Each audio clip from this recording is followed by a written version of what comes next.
Hello दोस्तों, जैसे कि आप जानते हैं ये है चमनपुर कॉलोनी 420। दोस्तों आज हम आपको एक अनोखी और इंटरेस्टिंग कहानी दिखाने वाले हैं। ये कहानी है रेशम और बासित की, जो कि गुर्बत के हाथों पीस रहे थे और रेशम चाहती थी कि वो करोड़पति बन जाए। तो अब उसने करोड़पति बनने के लिए क्या तरीका निकाला।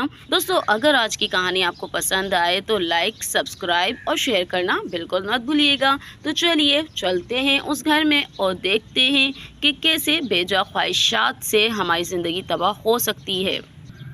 अम्मा, अम्मा मुझे भूख लग रही है, मुझे खाना दे दो, मुझे बहुत तेज़ भूख लग रही है। अरे मुन्नी सब्र करो, अभी अब्बा आएगा तो फिर ही तो खाना मिलेगा, है ना अम्मा? मैं सही कह रहा हूँ ना? अरे बच्चों थोड़ा सब्र करो, अभी तुम्हारा बाप आ जाए तो फिर हम खाना खाएंगे, सही है? तो थोड़ा सा सब्र कर लो, अभी तो घर में कुछ भी नहीं है जो मैं तुम्हें खाने को दे दूँ। अरे कुत्तू चुप हो जाओ, चुप हो जाओ। मुझे पता है तुम्हें भूख लग रही है, लेकिन तुम्हारे अब्बा आ जाएं तो ही मैं तुम्हें कुछ खिलाऊं ना लाकर। और इतने में बासित भी आ जाता है।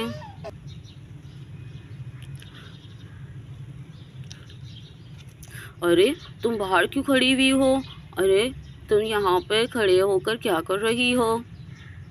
अरे मुझे क्या करना है बाहर खड़े होकर?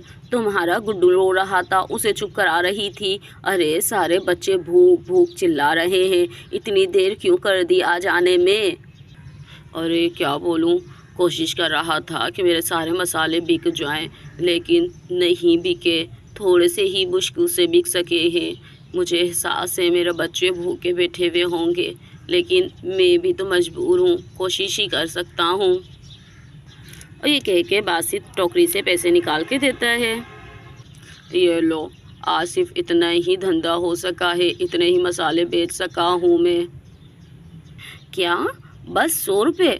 अरे सोचो तो सही, 100 रुपये में क्या होगा? अरे 4 हमारे बच्चे हैं, 2 हम। अरे 100 रुपये में तो आटा भी नहीं आएगा। अरे मैं इन बच्चों को क्या खिलाऊंगी? अरे जब बच्चे पाल नहीं सकते थे तो इतने पैदा ही क्यों कर लिए तुमने? पहले सोचना चाहिए था ना। अब देखो तो सही बच्चों की हालत, ना ये स्कूल जा सकते हैं, ना हम इन्हें अच्छे कपड़े दे सकते हैं। बच्चों को तो देखो मांग मांग के मैंने कपड़े पहना रखे हैं। अरे ऐसे कैसे ज़िंदगी चलेगी? अब इन 100 रुपये का मैं क्या करूं, मुझे वो बताओ। अरे मुझे एहसास है, मैं जानता हूँ गुड्डू की माँ, लेकिन तुम खुद सोचो मैं क्या करूँ, मैं कहाँ से लेकर आऊँ? अब मैं डाके तो नहीं मार सकता, चोरी तो नहीं कर सकता ना। अब क्या मैं हराम खिलाऊँ अपने बच्चों को? अरे मेरी तो कोशिश होती है कि मैं ज़्यादा से ज़्यादा माल बेच सकूँ, लेकिन लोग ही नहीं खरीद रहे। मैं क्या करूँ बोलो? अरे मुझे कुछ नहीं पता, आपको जो करना है करो, लेकिन मैं कुछ नहीं जानती। मुझे तो पैसे चाहिए, पैसे कहीं से भी लाकर दो, चाहे तुम चोरी करो, डाके डालो या हराम खाओ, मुझे कुछ नहीं पता। कल से ये पैसे नहीं चाहिए, मुझे तो ज़्यादा पैसे चाहिए, ज़्यादा पैसे। अब चाहे तुम उसके लिए कुछ भी करो, वरना मैं तुम्हारा घर और बच्चे छोड़ के चली जाऊंगी। अरे तुम ऐसे कैसे कर सकती हो? तुम इतनी कठोर और जालिम कैसे हो सकती हो? अरे तुम्हें अपने छोटे छोटे बच्चों पे रहम नहीं आता क्या? अरे देखो अभी हम सब्र से ज़िंदगी गुजार लेंगे, हराम खाने से तो अच्छा ही है। और पैसे ना हो लेकिन हम मोहब्बत से अपने बच्चों की परवरिश कर सकते हैं। कम ही सही, लेकिन खाने को तो मिल रहा है ना। अरे चलो तुम अंदर जाकर बैठो, मैं जा रहा हूँ सामान लेने, पकाने के लिए लेकर आता हूँ। और ये कहकर बासित सामान लेने बाजार चला जाता है। पता नहीं ऐसे कैसे ज़िंदगी गुजरेगी, मैं तो ऐसे बिल्कुल नहीं रह सकती। अब मुझे ही कुछ करना पड़ेगा। ऐसे कैसे मैं अपने बच्चों को पालूंगी? इनको पढ़ाना भी है मुझे, मैं ऐसे तो इनको जाहिल नहीं रखूँगी। चुप हो जा मेरा बच्चा, चुप हो जा, चुप हो जा। अभी बस तेरा अब्बा लेकर आ रहे हैं, फिर मैं तुझे खिलाती हूँ। और यहाँ पे रेशम अपने बेटे को चुप कराती है। और यहाँ पर रानी डिश भर के चावल ले आती है। अरे रेशम भाभी, ओ रेशम भाभी, अरे ये मेरी भाभी ने चावल भेजे हैं आपके लिए। अरे रानी इतने चावल? अरे बहुत बहुत शुक्रिया रानी तुम्हारा।